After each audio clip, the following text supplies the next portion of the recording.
life as a teacher, it's very busy, it's chaotic, but it's the most enjoyable job. Every day is different and every day is incredibly busy, and as I'm sure everyone is at their job, but when you've got little ones to look after as well, your day pretty much doesn't stop. Lunch breaks out the window, dealing with things and helping children out and all that sort of stuff. So it's very busy, but it's amazing. I teach grade 6.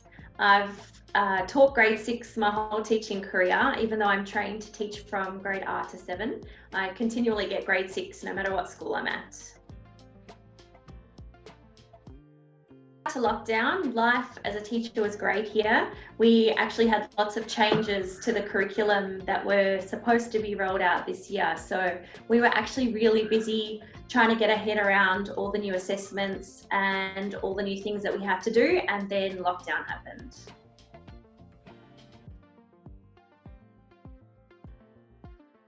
The impact of COVID-19 pretty much came at the end of the term. We, with everyone, heard Mr. Ramaphosa shutting down schools. So it was kind of then that we realised the impact and quite dramatically had to put a few things in place in the few days that we had left at school. Unfortunately, like kids, once they heard that, maybe didn't come back for the last few days. So a lot of kids during lockdown didn't have books and things like that at home with them. So we definitely, towards the end of the term, started to realise the impact it was going to have going forward.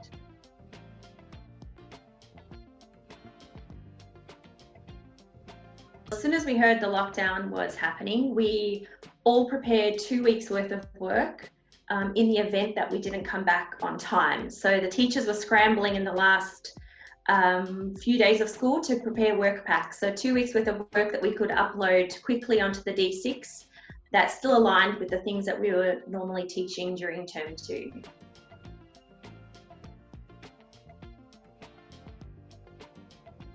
I think during lockdown, everyone's experience has been very different, both for myself, my colleagues and my students. So for myself, I've loved it. I got to spend time with my baby daughter and my husband, and it was great. Financially stressful, but it was really a great experience. I know a lot of my colleagues had both positive and negative experiences, and I think especially for the children, you know, depending on their background, their home life, their accessibility to technology and things like that, their experience was dramatically different as well.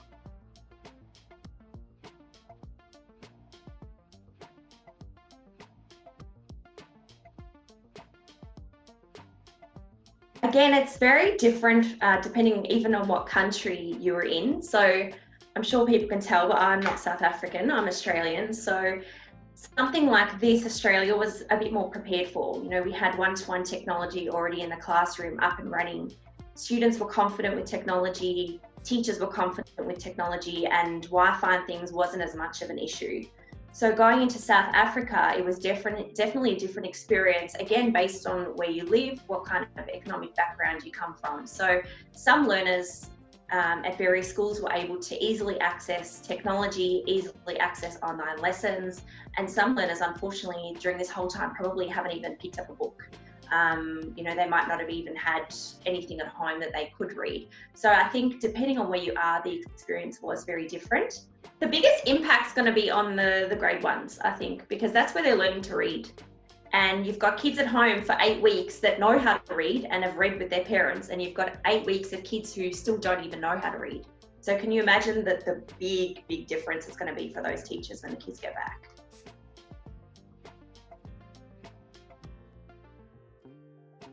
The education department, like everyone, this is uncharted waters. It's not something that we've done before. And as far as I've been alive, we've not had a pandemic at all. So I can appreciate it was a very tricky situation. And as much as it's very quick, it's very easy for everyone to be quick and critical of the department. So much would have been happening behind the scenes that we didn't see. So the amount of planning that goes into curriculum changes and curriculum trimming and making new timetables, and I can imagine that would have been a lot of work as well. But perhaps, yeah, the communication was a bit sporadic and it was a bit, yeah, it didn't have enough detail a lot of the time. And during this time, everyone just wants details, and sometimes you can't get them. So I think people have to also be a bit flexible with that.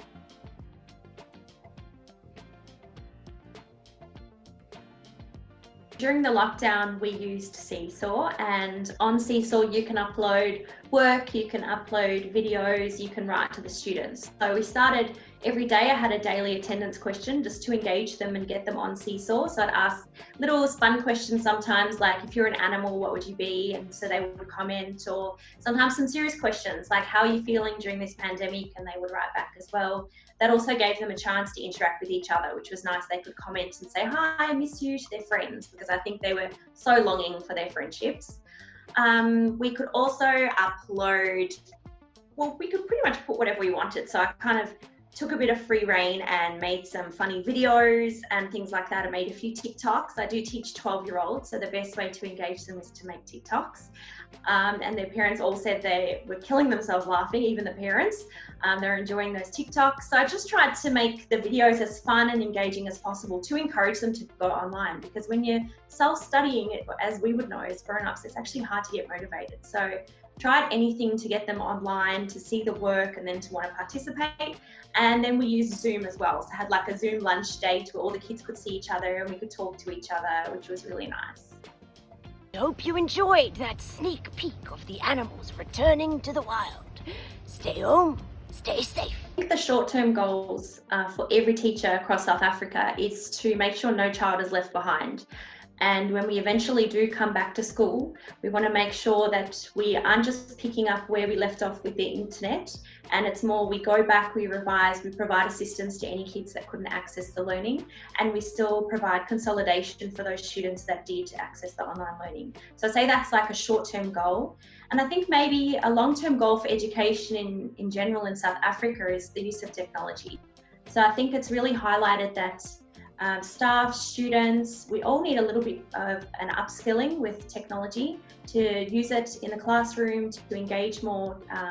The kids love using it, and it was amazing. As soon as we started the online platform, the engagement with the students rose. So where I only had a few in the first weeks when we just uploaded work on our internal server, once we used the Seesaw, suddenly they were getting online, because they could watch videos, they could type, they loved doing things like that. So I think a long-term goal, especially in my school, is to see how we can incorporate technology more with our learning.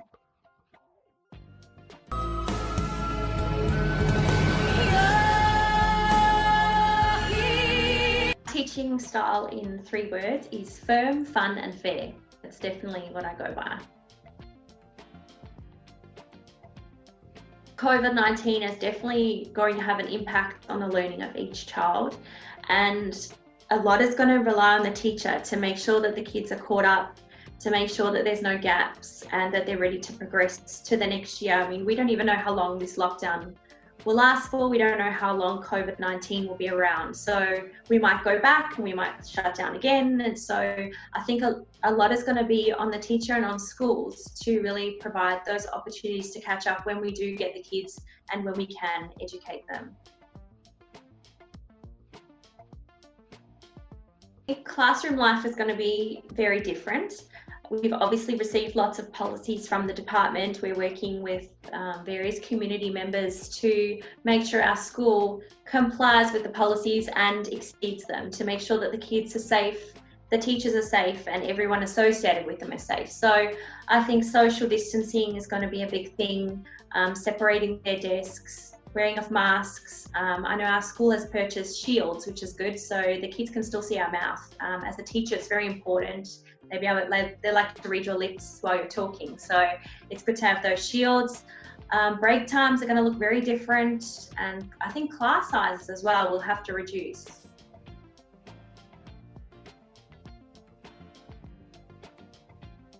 School life won't unfortunately just go back to what it was before. We do have a lot of policies and safety measures to keep in place. I know at our school we're doing temperature checks before the children come in, and health checks, questionnaires each day before they come into class. The class sizes have been reduced so that we're able to enable the spatial social distancing between them, and we're working in pods so that you stay with your pod during the day, you go to break with your pod. So in the event that someone in the pod either contracts COVID or someone close to them does, just that pod can be quarantined. And we're actually setting up our online learning again with a different platform so that we can keep switching back online current, so that if we are quarantined, we can flick over to the learning very quickly. Hey, it's story time! One would hope that maybe we're getting back to a little bit of normal, but we really don't know how long this is going to last. So I'm hoping we're starting to edge back to normal, and if not, we'll just have to continue with what we have in place to keep everyone as safe as possible and educated as possible. Well, we've already been in training, which is good. We've had quite a few days of training, and with the school delays, we've had to, we've been able to have a little bit more training. So on the first day, we listened to talks about COVID-19, its effects, how it spreads, all that sort of stuff. We were given face masks, shields, sanitizing sprays, and a brochure with lots of information. We filled in questionnaires before we returned. So we've had lots of education in terms of keeping ourselves safe and keeping the students safe as well.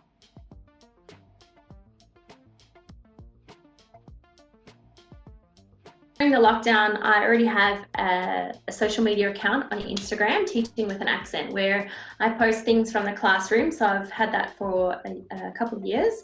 So during lockdown, I've actually had a little bit of fun with it, made a lot more videos than I used to do because I didn't really have any physical content from the classroom to post. So every Sunday, my husband and I and my daughter would stroll around our complex and make little videos, and I'd use iMovie, TikTok to put it all together for the learners. So I always waited to post for the learners first and then would chuck it onto my social media as well, just to show everyone else what we were up to. Welcome to Mrs. Jager's MasterChef Masterclass. I'm going to teach you how to make my favourite recipe, chocolate balls.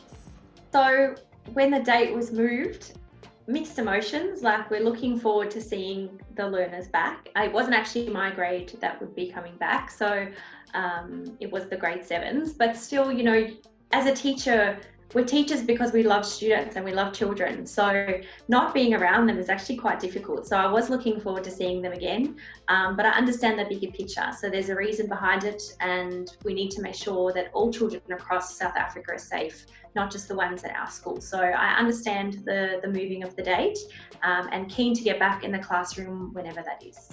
I don't think there's a right or a wrong way to do things in a pandemic. I think you do the best you can with the best intentions, and our role as educators is to educate. So I can understand the desire to want to open schools as soon as possible and to return to a bit of normalcy for the kids as well. I understand that there's problems, but I do understand the reasoning of trying to get back to some kind of normal, or whatever a new normal is.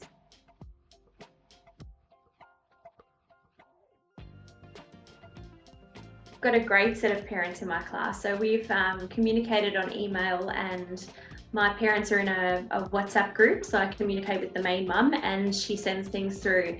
And yeah, it's been nice. I think after this whole experience, teachers definitely are the new angels in the world. I think parents have realised that it is difficult to educate, and even my sister-in-law said to me she was struggling with my niece who's 5, and she said, I already explained it to her and she doesn't understand. And I said, well, you got to explain it a lot more than once with kids. So I think the parents have responded really well. They've been so supportive of everything that we're doing and so appreciative as well. And especially, you know, going beyond the education part, but just connecting with your students and seeing how they are and saying hello and having a Zoom call, that means a lot to them, a lot more than the teachers actually realise. So I know the parents really appreciated that you cared about their child to reach out for them.